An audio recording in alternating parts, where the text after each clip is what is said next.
Assalamualaikum warahmatullahi wabarakatuh. Perkenalkan, nama saya Muhammad Gilang Ramadan dari kelompok 7 Psikologi Budaya dan Pribumi akan mempresentasikan tentang culture and gender atau budaya dan gender, yang terdapat dua pembahasan. Yang pertama seks dan gender, yang kedua gender difference across culture. Tanpa membuang waktu atau berbahasa basi, silahkan kepada Yoga untuk presentasi mengenai seks dan gender. Bismillahirrahmanirrahim. Assalamualaikum warahmatullahi wabarakatuh. Perkenalkan, nama saya Yoga Priyatama. Kali ini saya akan menjelaskan terkait seks dan gender. Apa itu seks dan gender? Yang pertama, seks.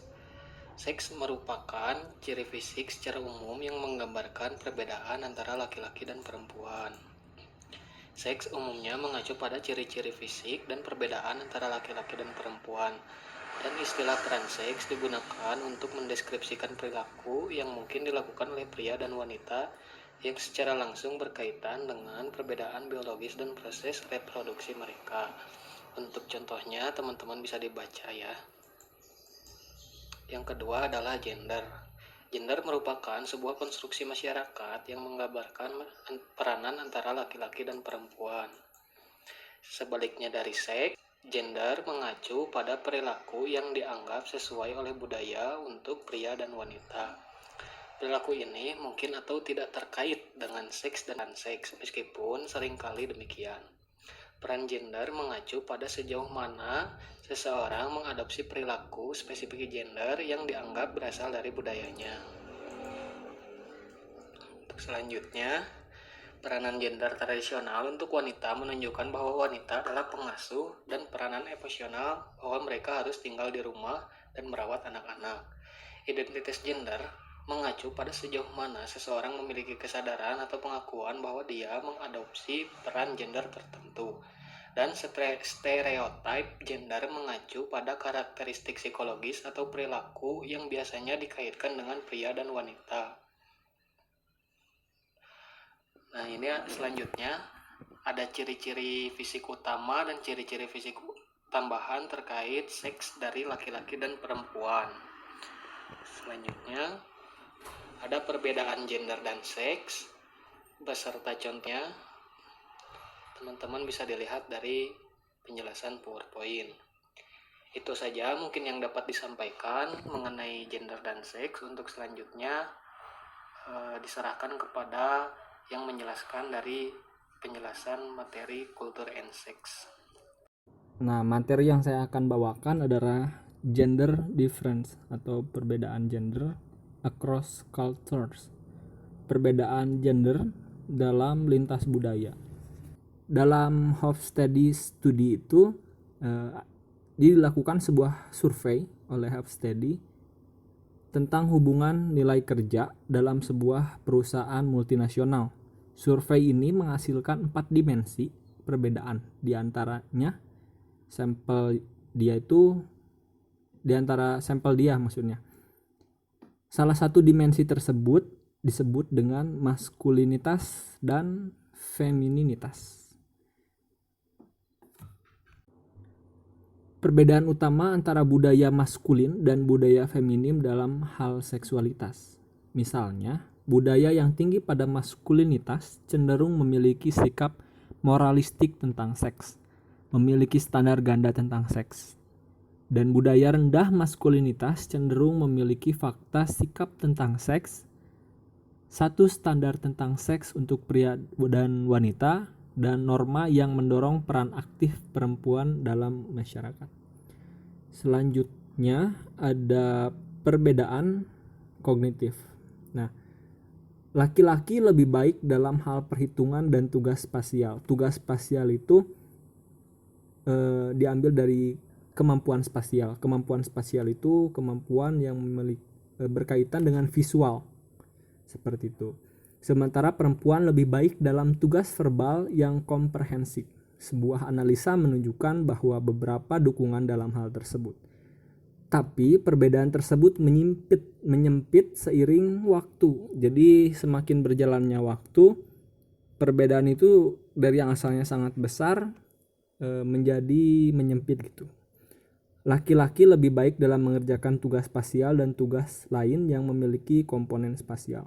Sampai ada buku judulnya itu Kenapa Laki-laki Tidak Dapat Mendengarkan, Why Men Cannot Listen, dan kenapa perempuan tidak dapat membaca peta.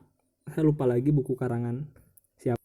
Nah, tapi perbedaan ini tuh nggak muncul di kebudayaan suku Inuit, suku yang berada di lingkar Arktik.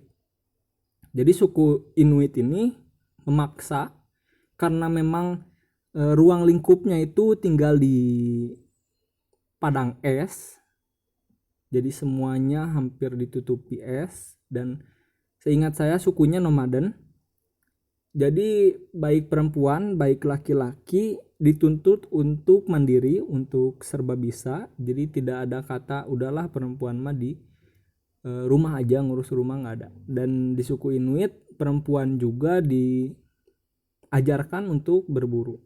Kalau orang-orang mungkin mengenalnya sama orang Eskimo ya, padahal bukan Eskimo namanya.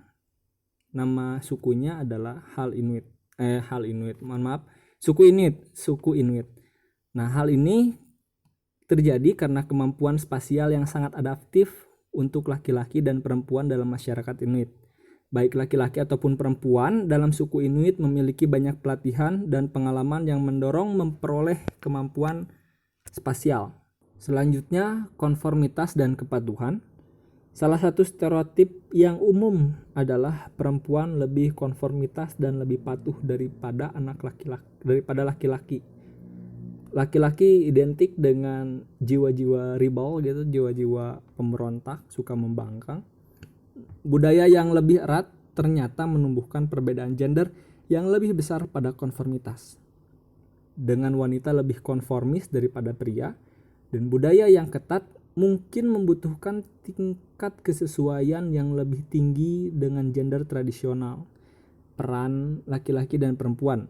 Sebaliknya, budaya yang longgar memupuk lebih sedikit perbedaan gender pada konformitas.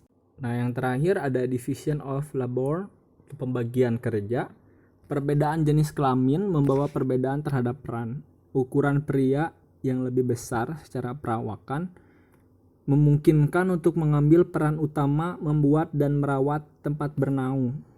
Jadi misalnya ada yang bocor, biasanya laki-laki yang maju untuk atap bocor ya misalnya. Nah, atau keran bocor atau apa-apa ditanggulangi oleh laki-laki. Karena itu bagian dari pembagian kerja yang sudah ada sejak dulu gitu. Dan merawat tempat bernaung tuh seperti itu, berburu dan atau memproduksi makanan,